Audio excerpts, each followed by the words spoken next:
Hi friends, welcome back to my channel. నేను మీ అరుణ. ఈరోజు నేను ఆంధ్ర స్టైల్ చేపల పులుసును సింపుల్గా టేస్టీగా ఎలా చేయాలో చూపించబోతున్నాను.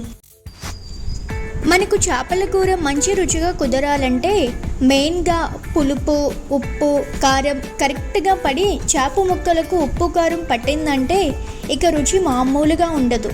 అలాంటి చేపల కూరను పర్ఫెక్ట్గా ఎలా చేయాలో ఆంధ్ర స్టైల్లో చూపించబోతున్నానండి.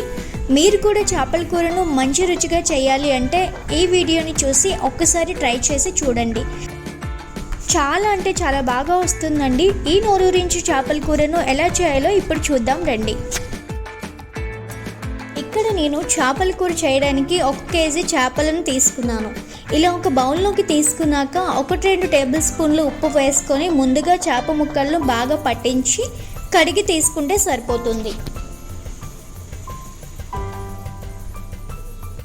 చేపలను బాగా క్లీన్ చేసి నీళ్ళను వంపి తీసుకున్నాక ఇందులోకి 1/2 టీ స్పూన్ ఉప్పుని, 1/4 టీ స్పూన్ పసుపును, అలాగే 1 టీ స్పూన్ కారం తీసుకొని ముందుగా చేప ముక్కలకు బాగా పట్టించండి.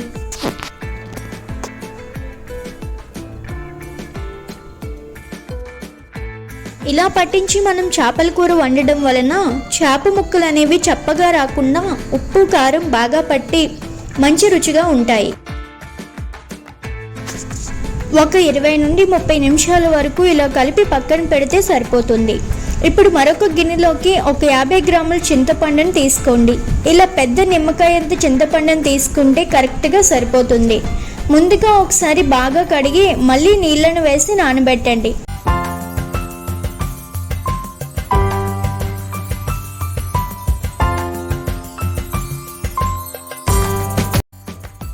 ఒక మిక్సర్ జార్లోకి 1 టీ స్పూన్ ధనియాలను, 1 టీ స్పూన్ జీలకర్రను, 1/2 టీ స్పూన్ మెంతులను తీసుకోండి. ఈ మసాలా ముద్దను ఆయిల్లో బాగా ఫ్రై చేస్తాం కాబట్టి ముందుగా డ్రై రోస్ట్ చేయకుండా ఇలా డైరెక్ట్గా తీసుకున్నాను. ఇలా తీసుకున్న వీటిని మెత్తగా గ్రైండ్ చేసి తీసుకోండి. అలాగే 1 టేబుల్ స్పూన్ గసగసాలు నేను అరగంట ముందుగానే నానబెట్టుకున్నాను. ఇలా నానబెట్టిన గసగసాలను నీళ్ళతో సహా మిక్సీ జార్లోకి తీసుకోండి.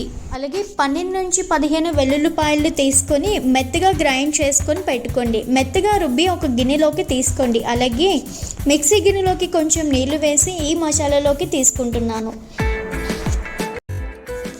ఇలా తయారు చేసిన ఈ మసాలాలను రెడీగా పక్కన ఉంచి పెట్టుకోండి.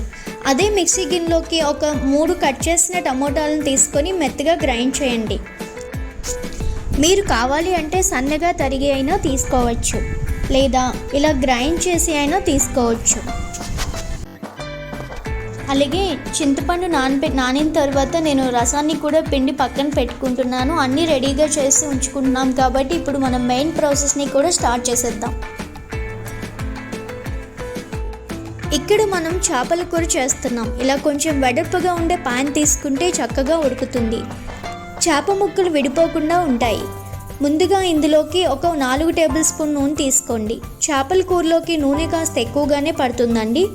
నూనె వేడయ్యాక సన్నగా తరిగిన ఉల్లిపాయ ముక్కల్ని వేసుకొని ఫ్రై చేసుకుందాం. ఇక్కడ నేను 2 మీడియం సైజ్ ఉల్లిపాయలు సన్నగా కోసి తీసుకున్నాను. ఈ ఉల్లిపాయల్ని ఇలా మధ్యలో కలుపుతూ బాగా ఫ్రై చేయండి. ఇలా ఉల్లిపాయలు కాస్త ఫ్రై అయ్యి సాఫ్ట్గా అయ్యాక ఇప్పుడు ఇందులోకి 4 నుంచి 5 కట్ చేసిన పచ్చిమిరపకాయ ముక్కల్ని వేసుకోండి. అలాగే కొద్దిగా కరివేపాకు వేసుకోండి. అన్నీ కలుపుతూ 2 నిమిషాల వరకు ఫ్రై చేయండి.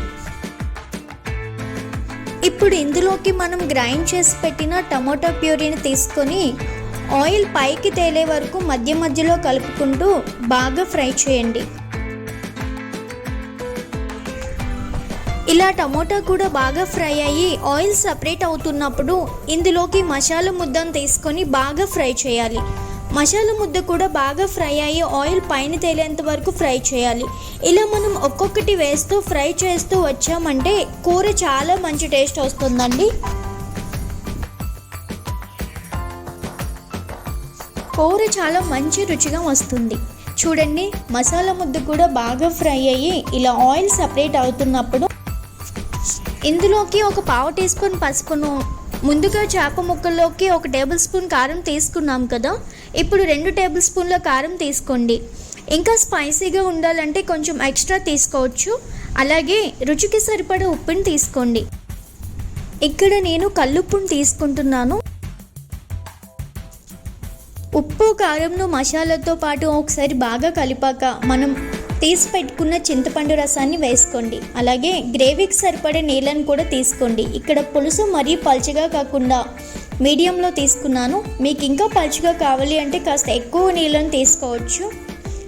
ఇలా గ్రేవీకి సరిపడే నీళ్ళని తీసుకున్నాక ఒక 2-3 నిమిషాలు మధ్య మధ్యలో కలుపుతూ ఉడికించండి. ఇలా ఉడకడం స్టార్ట్ అయ్యాక మరో 2 నిమిషాలు బాగా ఉడికించండి. ఇలా ఉడికించాక చేప ముక్కలను తీసుకోండి. ఇలా విడివిడిగా పడేటట్లు ఒక్కొక్క చేప ముక్కలను వేసుకోండి. ఇలా చేప ముక్కలను తీసుకున్నాక గరిట పెట్టి కదపకుండా ప్యాన్ ఇలా స్లోగా తిప్పుతూ కదపండి. ఇలా కదపడం వలన చేప ముక్కలు విడిపోకుండా పులుసులో బాగా కలుస్తాయి. ఇప్పుడు మంటను మీడియం ఫ్లేమ్లో పెట్టి 10 నిమిషాల పాటు బాగా ఉడికించండి. ఉప్పు సరిపోయిందో లేదో చూసుకొని అడ్జస్ట్ చేసుకోండి. గరిట పెట్టకుండా కలుపుకోండి. 8 నిమిషాల తర్వాత చూపిస్తున్నానండి. చేప ముక్కలు చాలా బాగా ఉడికాయి. అలాగే చేప ముక్క అనేది తెల్లగా కాకుండా కారం ఉప్పు బాగా పట్టి ఎరుపు రంగులోకి వచ్చింది కదా. ఇలా వచ్చిందంటే మనకు చేపల కూర బాగా కుదిరినట్టు. ఇప్పుడు ఇందులోకి కొంచెం కొత్తిమీర తీసుకొని స్లోగా కలపండి. స్టవ్ ఆఫ్ చేసేసి ఇలా వండిన చేపల పులుసును మనం వెంటనే కాకుండా డే తర్వాత తింటే మరింత టేస్టీగా ఉంటుందండి. నేను ఇప్పుడు 1 గంట తర్వాత చూపిస్తున్నానండి.